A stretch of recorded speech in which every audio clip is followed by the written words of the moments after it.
So, one of the hottest personalities in sports right now is Tim Tebow, who's the quarterback for the Denver Broncos. I'm not happy with him right now. It has nothing to do with religion. I'm not happy with him because he played the Chicago Bears last week, and the Bears were leading 10-0 with 2 minutes to go, and he somehow managed to pull out a victory. And everybody's, of course, attributing it to his relationship with God. He's a very religious man, and he wears his religion right on his sleeve. He's very open about it. He's gotten a lot of criticism about it, which is completely bewildering to me. And then I read a piece and heard about a piece that a rabbi, actually a classmate of mine, wrote about him, where he suggested that it's dangerous and that if he wins the Super Bowl, he might inspire his followers to burn mosques and do all kinds of horrible things. Well, I just wanted to address that. First of all, I am not afraid of evangelicals. I love evangelicals. This rabbi in his article talks about evangelicals, and he says they just want to convert us, and the only reason they support Israel is because they plan to convert us. That's completely untrue. Now, there may be some who are like that. First, and Jews, for some reason, are inordinately afraid of religious Christians. I have a video about evangelical Christians. I have a video about Christians United for Israel. I represented the Minnesota Jewish community as a rabbi discussing religion for many years with 12 evangelical ministers in Minnesota. And now I've gotten involved in attending the Christians United for Israel conference. And I'm telling you, while there may be some who try and convert people to Christianity and they feel that's their obligation, the overwhelming position of Christians United for Israel is not to proselytize. They say they love Israel and love Jews because the Bible says so. They follow God's teaching, and that should be admired.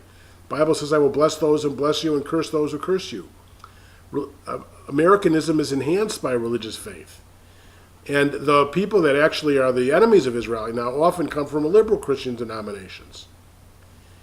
And so I think it's completely ridiculous to be criticizing this quarterback who is very religious. He could be a wonderful role model for people. There's nothing to be afraid of from religious Christians.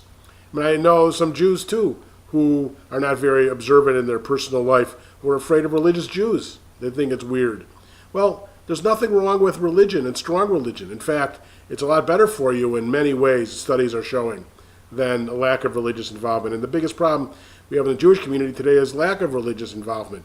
And so anybody who seems to be too religious is off-putting to some Jews, which is bewildering.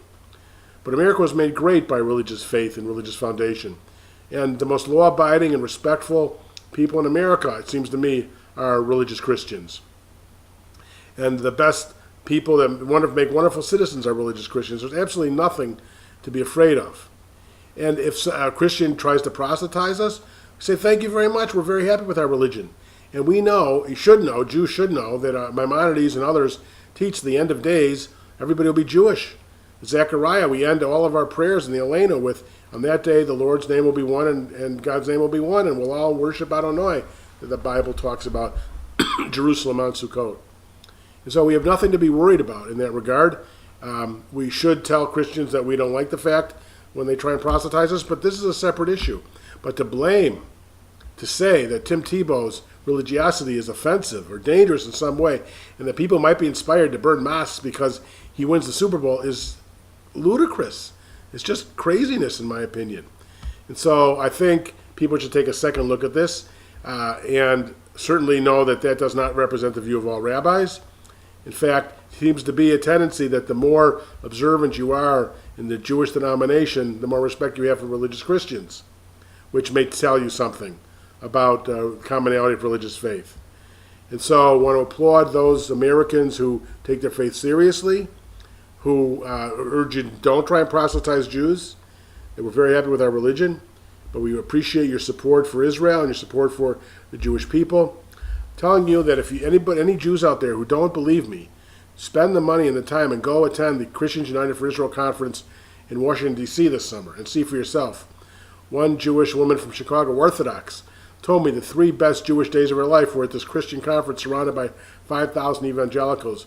She never felt so loved and appreciated as a Jew before in her life. And so this rabbi does not represent Judaism in its totality. He represents one small segment. Unfortunately, there are Jews who feel this way and are afraid of evangelicals, but I'm telling you, Jews, don't be. That they're our best friends and the best friends of Israel. And if you could put aside the issue of them believing so fervently that Jesus is God and the Son of God and all that, which we don't believe. So we appreciate their faithfulness and their devotion and their Americanism. It's something to be cherished.